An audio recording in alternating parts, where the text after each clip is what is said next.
जय हिंद दोस्तों, स्वागत है हमारे चैनल मैथ सोल्वर ट्रिक पर। तो आज हम बात करेंगे जवाहर नवोदय विद्यालय क्लास 6 के सिलेबस के बारे में। आखिर इसका अपडेटेड सिलेबस है क्या। तो यहाँ पर तीनों सब्जेक्ट की बात करेंगे। आपका इसमें मैथमेटिक्स है और रीजनिंग है। इसके बाद आपका पैसेज यानी गद्यांश है, अनुच्छेद आप जो भी बोल लीजिए। तो उन तीनों चीज़ों के बारे में आज हम लोग बात करेंगे। लेकिन वीडियो स्टार्ट करने से पहले चैनल को सब्सक्राइब कर दें, लाइक करें, कमेंट करें और अपने दोस्तों को व्हाट्सएप ग्रुप पर शेयर कर दें। बगल में बेल आइकन का निशान होगा तो उसे भी आप प्रेस कर दें ताकि आपको वीडियो का नोटिफिकेशन समय समय पर मिल सके। तो यहाँ पर बिल्कुल हम डिस्क्रिप्टिव ही पूरे सिलेबस का निचोड़ आज हम लोग निकालेंगे। तो चलिए वीडियो को स्टार्ट करते हैं और वीडियो शुरुआत से लेकर अंत तक ज़रूर देखिएगा। तो आगे बढ़ते हैं।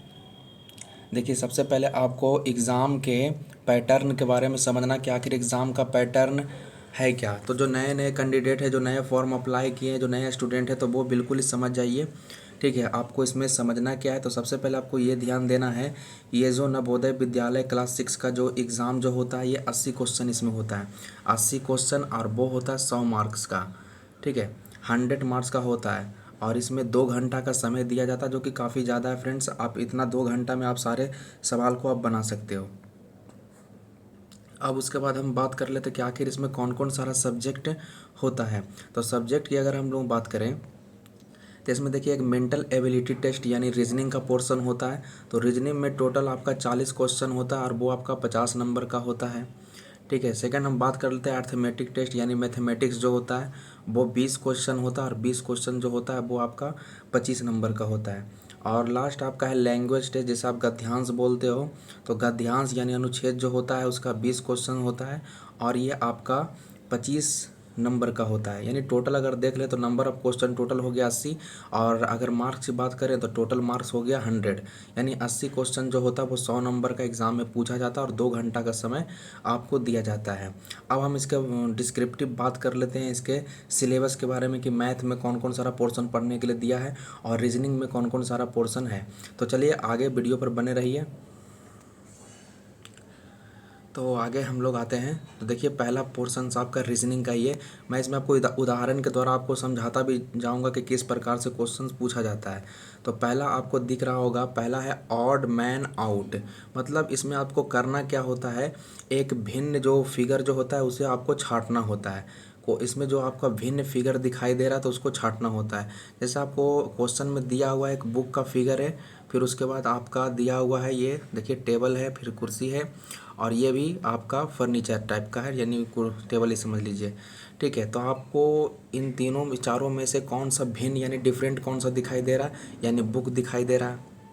ठीक है, तो बुक इसमें से क्या हो जाएगा, अलग हो जाएगा। बाकी सब लकड़ी का सामान है, तो इसी कारण से आपका आंसर कौन हो जाएगा, पहला नंबर। ठीक है, तो डिफरेंट इसमें ढूंढना होता है।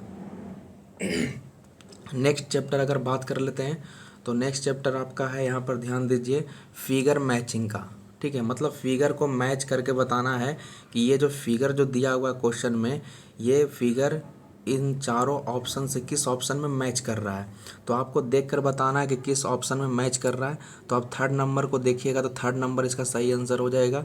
ठीक है, तो फिगर मैचिंग का भी क्वेश्चन आपको पूछा जाता है, देखने को एग्जाम में मिलता है। नेक्स्ट अगर हम चैप्टर की अगर बात करते हैं, देखिए यहाँ पर नेक्स्ट चैप्टर आपका है पैटर्न कंप्लीशन। ठीक है, मतलब पैटर्न को पूरा करना। जैसे ये क्वेश्चंस आपका दिया हुआ है और इस क्वेश्चंस के एक भाग आपका छूटा हुआ है यानी खाली है। ठीक है, अब उस जो खाली हिस्सा जो है, इन चारों ऑप्शन में से कौन सा हिस्सा है इसे भर देगा। ठीक है, मतलब कंप्लीट कर देगा। तो कंप्लीट आपका 4 नंबर करेगा। ठीक है, तो इस प्रकार से आपका पैटर्न कंप्लीशन का क्वेश्चंस पूछा जाता है। अब आगे बढ़ते हैं। आगे ध्यान दीजिए, अगला जो आपका टॉपिक है आपका है फिगर सीरीज कंप्लीशन। तो फिगर सीरीज कंप्लीशन में करना क्या होता है, जैसे इसमें संबंध बताने के लिए आपका कहता है कि पहला फिगर का दूसरे फिगर से क्या संबंध है, तो तीसरा का चौथा से क्या संबंध होगा। मतलब जो संबंध पहला का दूसरा से है वही संबंध आपको तीसरा का चौथा से बताना है। तो इस प्रकार से आपको ऑप्शन को सिलेक्ट कर लेना कि कौन सा ऑप्शन सही होगा। तो इस प्रकार का क्वेश्चन भी आपको एग्जाम में देखने को मिलता है। नेक्स्ट आगे बढ़ते हैं। ये सबसे मेन टॉपिक है, इस पर आप ज़रूर ध्यान दीजिएगा। एनालॉगी का चैप्टर है। एनालॉगी के चैप्टर में आपको क्या करना है, इसमें भी आपका रिलेशन ही दिया हुआ है। ठीक है, जो रिलेशन फर्स्ट का सेकंड से है वही रिलेशन आपका थर्ड का फोर्थ से बताना है कि अगला रिलेशन फोर्थ का कौन सा होगा, और बगल में आपका ऑप्शंस भी दे रखा है। ठीक है, तो एनालॉगी का प्रश्न आपको एग्जाम में बहुत बार पूछता है, बहुत बार देखने को मिलता भी है। ठीक है, तो एनालॉगी से भी पूछा जाता है। नेक्स्ट आगे बात कर लेते हैं।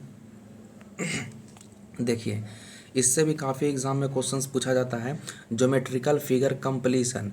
ठीक है, मतलब ज्योमेट्री का कोई आपको फिगर दे देगा और उस फिगर को चारों ऑप्शन में आपको चुनने के लिए कहेगा कि कौन सा ऑप्शन इसे पूरा करेगा। जैसे मान लीजिए यहाँ पर ये क्वेश्चंस दिया हुआ है, इस क्वेश्चंस को पूरा करने वाला कौन सा ऑप्शन है, तब 4 ऑप्शंस इसे पूरा कर देगा। ठीक है, इसे 4 ऑप्शन जो होगा पूरा कर देगा। तो इस तरह से आपका ज्योमेट्रिकल फिगर कंप्लीशन का क्वेश्चंस पूछा जाता है। नेक्स्ट चैप्टर बात कर लेते हैं। देखिए, नेक्स्ट चैप्टर जो आपका है मिरर इमेजिंग। तो मिरर इमेजिंग में क्या होता है, जैसे ये 9 लिखा हुआ है। ठीक है, तो उल्टा आपको देखना होता है कि उल्टा इसका क्या होगा। ठीक है, तो इसका सही आंसर हो जाएगा 3 नंबर, मतलब उलट कर आपको देखना होता है मिरर इमेजिंग में। नेक्स्ट टॉपिक अब आगे बात कर लेते हैं, जो कि काफ़ी महत्वपूर्ण भी है। ये आपका पंच्ड होल्ड पैटर्न, मतलब जो पेपर का जो कटिंग और फोल्डिंग का क्वेश्चन जो होता है वो भी यहाँ पर देखने को आपको मिलेगा। ठीक है, तो इस प्रकार का क्वेश्चंस आपको देखने को मिलेगा एग्जाम में। चलिए नेक्स्ट अब आगे बढ़ते हैं। नेक्स्ट टॉपिक आगे ध्यान दीजिएगा, अगला टॉपिक आपका है स्पेस विजुलाइजेशन का। ठीक है, स्पेस विजुलाइजेशन में क्या करना है तो समझिएगा इसे भी। देखिए, ध्यान दीजिएगा इसमें। इसमें जैसे आपको कहेगा कि एक आपका फिगर दिया हुआ है और ये फिगर आपका टुकड़ा में दिया हुआ है और इस टुकड़ा को एक करके कौन सा फिगर बनेगा, तो पहला नंबर ऑप्शन इसका सही हो जाएगा। ठीक है, मतलब टुकड़ा में, हिस्सा में, पार्ट्स में आपका बांट दिया जाएगा और उसको सजाकर एक जगह कर देना है और कौन सा उस टुकड़ा से कौन सा फिगर बनेगा। तो इस प्रकार का स्पेस विजुअलाइजेशन का क्वेश्चन एग्जाम में भी देखने को मिलता है। नेक्स्ट आगे बात कर लेते हैं एम्बेडेड फिगर। अब यहाँ पर आगे ध्यान दीजिएगा, एम्बेडेड फिगर का ही क्वेश्चन आता है एग्जाम में। इसमें जैसे कहेगा कि मान लीजिए ये एक फिगर दिया हुआ है और ये जो फिगर है आपको चारों ऑप्शन में ये फिगर किस ऑप्शन में दिख रहा है, तो जिस ऑप्शन में दिखेगा तो इस सवाल का वही आपका जवाब हो जाएगा। तो पहला ऑप्शन में दिख रहा है, कुछ इस तरह से आपका फिगर है, तो इस प्रकार का फिगर आपका पहला ऑप्शन में दिख रहा था, ए नंबर इसका सही आंसर हो जाएगा। तो फ्रेंड्स, ये टोटल 9 चैप्टर है। ठीक है, जो कि आपका रीजनिंग का पोर्शन है, यानी मेंटल एबिलिटी का क्वेश्चन है जो आपका एग्जाम में देखने को मिलता है। ऐसे एक टॉपिक और भी है, यानी क्लासिफिकेशन का ही एक टॉपिक और भी पूछता है इसमें। ठीक है, मतलब आप समझ सकते हो कि 10 चैप्टर आपका रीजनिंग का होता है जो कि नवोदय में पूछा जाता है। अब हम अर्थमेटिक टेस्ट यानी आप मैथमेटिक्स की बात कर लेते हैं कि उसमें कौन कौन सारा चैप्टर पूछा जाता है। तो वीडियो को पर लगातार बने रहिए। देखिए, यहाँ पर आपका चैप्टर दिया गया है, तो चैप्टर दिया गया है तो कौन कौन सारा चैप्टर है, तो यहाँ पर ध्यान दीजिए। देखिए, मैं आपको बोल देता हूँ इनमें कौन कौन सारा चैप्टर पढ़ना है। आप सीधा समझ लीजिए नंबर सिस्टम, इसमें पूरे नंबर सिस्टम पढ़ना है। ठीक है, अब नंबर सिस्टम में आपको बहुत सारे चीज़ पढ़ना है। नंबर सिस्टम में आपको पढ़ना है, ठीक है, सम विषम संख्या के बारे में पढ़ना है। मैंने टोटल नंबर सिस्टम में जितना टॉपिक है वो सारा कुछ इसमें पढ़ना है। ठीक है, इसके अलावा अगर मैं आपको बताता हूँ तो इसके अलावा डेसिमल भी पढ़ना है, डेसिमल। ठीक है, डेसिमल का ही टॉपिक पढ़ना है। ठीक है, इसके अलावा एलसीएम एचसीएफ भी पढ़ना, नोट करते जाइएगा। ठीक है, ये यही टॉपिक इसमें लिखा भी हुआ है, तो आप इसको देख भी सकते हो। तो नंबर सिस्टम हो गया, डेसिमल हो गया, एलसीएम एचसीएफ हो गया, उसके बाद आपका वर्गमूल हो गया, मतलब स्क्वायर, स्क्वायर रूट हो गया, फिर उसके बाद घन और घनमूल हो गया, घन और घनमूल। तो घन और घनमूल से भी काफ़ी क्वेश्चंस पूछा जाता है। उसके बाद बीज गणित भी पूछा जाता है, बीज गणित जिसे हम एलजेब्रा बोलते हैं। ठीक है, बीज गणित यानी एलजेब्रा, तो एलजेब्रा से भी काफ़ी क्वेश्चंस पूछा जाता है। इतना टॉपिक हो गया। अब आगे बढ़ते हैं। इसमें कभी कभी मेजरमेंट से भी क्वेश्चंस पूछा जाता है, मापन से। तो मेजरमेंट यानी मापन से भी क्वेश्चंस पूछा जाता है, मेजरमेंट से। इसके अलावा कभी कभी क्या होता है, जैसा कि आपको दिख रहा होगा, application of number in major length mass capacity time money, मतलब आपको रूपांतरण करने के लिए कहेगा कि जैसे 5 रुपया में कितने पैसे होते हैं, या कैपेसिटी वगैरह ही 1 किलोग्राम में कितने ग्राम होते हैं। तो इस प्रकार का क्वेश्चंस भी कभी कभी एग्जाम में देखने को मिल जाता है। ठीक है, तो इतना सारा कंप्लीट हो गया। इसके अलावा मैं आप और भी बताता हूँ, और भी क्वेश्चंस पूछा जाता है एग्ज़ाम में। इसके अलावा आप रेशियो, ठीक है, रेशियो जिसे हम कहते हैं अनुपात, रेशियो एंड प्रोपोर्शन, अनुपात और समानुपात से क्वेश्चन रहता है। इसके अलावा एवरेज, ठीक है, एवरेज एवरेज यानी औसत, औसत से भी क्वेश्चन पूछा जाता है। इसके अलावा परसेंटेज है, परसेंटेज यानी प्रतिशत से भी क्वेश्चन पूछा जाता है, माने प्रतिशतता जिसे हिंदी में बोला जाता है, ठीक है, यानी परसेंटेज। इसके अलावा लाभ हानि है, ठीक है, लाभ हानि से भी क्वेश्चन पूछा जाता है, मतलब प्रॉफिट एंड लॉस से, ठीक है। अगला टॉपिक आपका होता है साधारण ब्याज, साधारण ब्याज से भी क्वेश्चन आपका पूछा जाता है। इसके अलावा समय और दूरी, ठीक है, समय और दूरी से भी क्वेश्चंस पूछा जाता है। समय और दूरी, time and distance, time and distance के बाद अगला टॉपिक होता है समय और काम, टाइम एंड वर्क से भी क्वेश्चंस पूछा जाता है, टाइम एंड वर्क से, ठीक है, टाइम एंड वर्क से भी क्वेश्चंस पूछा जाता है, तो इसे अब याद रखिएगा। इसके अलावा आपका हो गया एरिया से क्वेश्चंस पूछेगा, क्षेत्रमिति से भी क्वेश्चन पूछेगा, एरिया वॉल्यूम से भी क्वेश्चंस पूछा जाता है, काफ़ी क्वेश्चंस पूछा जाता है, ठीक है, एरिया और वॉल्यूम से, और खासकर सिमुलतला में तो काफ़ी ज़्यादा क्वेश्चंस इससे पूछा जाता है, एरिया और वॉल्यूम वाला से, ठीक है। इसके अलावा लास्ट टॉपिक आपका है ज्योमेट्री, ठीक है, ज्योमेट्री से भी क्वेश्चन देखने को मिलता है, और कभी कभी दंडा लेख यानी जो ग्राफ वाला, जो ग्राफ का क्वेश्चन जो होता है वो भी कभी कभी देखने को मिल जाता है, ठीक है। तो इतना सारा टॉपिक आपका मैथ का हो गया, तो मैथ में इतना सारा टॉपिक पूछा जाता है।